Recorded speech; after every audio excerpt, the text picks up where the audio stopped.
250 জন লোকের 50 মিটার দীর্ঘ 35 মিটার প্রস্থ একটি পুকুর কাটতে 18 দিন সময় লাগে।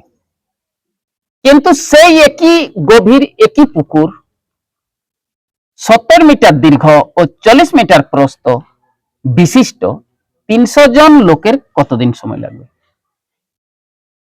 এটা আমাদেরকে সমাধান করে বার করতে হবে।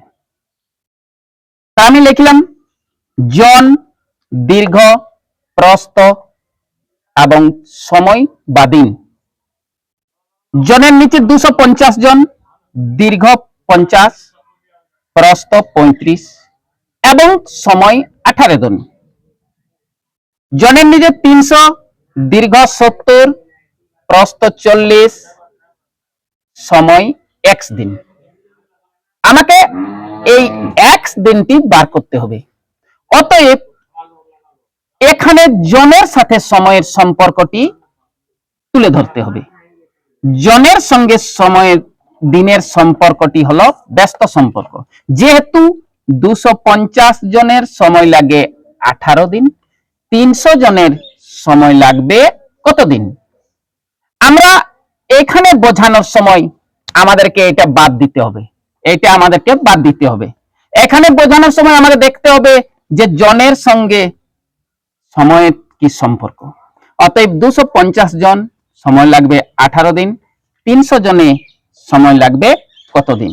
এতে 250 জনের যে সময় লাগবে 300 জনের তার থেকে কম সময় লাগবে। অতএব ব্যস্ত সম্পর্ক, ব্যস্ত সম্পর্কের সমীকরণ 250/300। অতএব ব্যস্ত হলে উপরের অংশ উপর, নিচের অংশ নিচে। দীর্ঘের সঙ্গে সময়ের সরল সম্পর্ক হবে।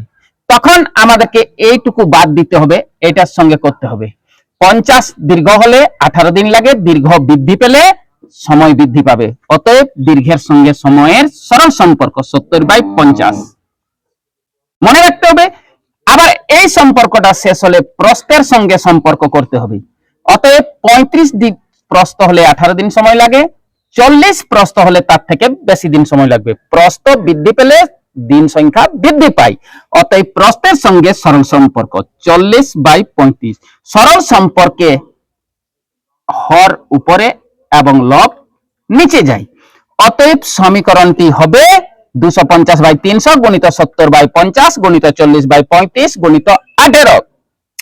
x এর মান বার হবে 24 দিন। অতএব পুকুরটি কাটতে 300 জনের 24 দিন সময় লাগবে।